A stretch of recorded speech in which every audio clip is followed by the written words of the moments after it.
प्रधानमंत्री नरेंद्र मोदी का चर्चित परीक्षा पे चर्चा कार्यक्रम संपन्न हुआ।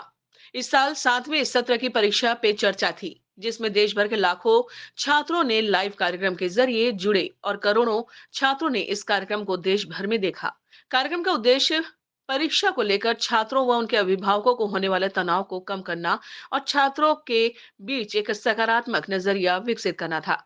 प्रधानमंत्री नरेंद्र मोदी के इस कार्यक्रम में कई छात्रों ने अपने प्रश्न व दुविधाएं सामने रखी, जिनका प्रधानमंत्री नरेंद्र मोदी ने बखूबी जवाब दिया। जिसके बाद शिक्षा मंत्री बृजमोहन अग्रवाल ने कहा कि बच्चों का परीक्षा का तनाव को कम करने के लिए हम अगले वर्ष से कुछ विधा अपनाने वाले हैं।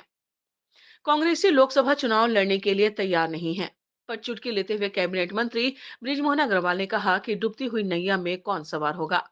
भारतीय जनता पार्टी की जो प्रक्रिया है, उसके तहत निचले स्तर से लेकर प्रदेश स्तर तक प्रत्याशियों का पैनल केंद्र को भेजा जाएगा और केंद्र इस पर निर्णय लेगा। उन्होंने कहा कि आचार संहिता लागू होने के पहले प्रत्याशियों की घोषणा कर दी जाएगी।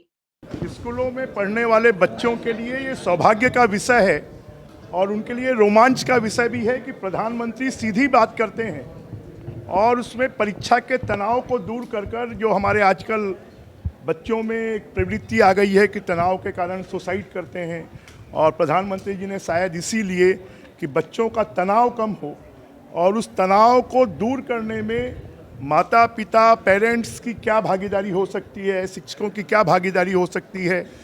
और प्रधानमंत्री जी ने स्वयं कि उनको पूरे देश और विश्व के काम के साथ साथ कैसे वो तनाव रहित जीवन जीते हैं, उन्होंने अपने स्वयं के उदाहरण के साथ में विभिन्न उदाहरण देकर उन्होंने बच्चों को बताया है। निश्चित रूप से छत्तीसगढ़ के बच्चों के लिए भी ये बहुत उपयोगी साबित होगा। मैं प्रधानमंत्री जी को भी धन्यवाद देता हूँ और इस कार्यक्रम में, प्रदेश स्तरीय कार्यक्रम में माननीय मुख्यमंत्री जी भी आए, माननीय विधायक साथीगण भी आए और हमने 6वीं से 12वीं तक की सभी स्कूलों में कोशिश की थी कि इसको बच्चे सुने, तो इसका फ़ायदा छत्तीसगढ़ के बच्चों को भी होगा।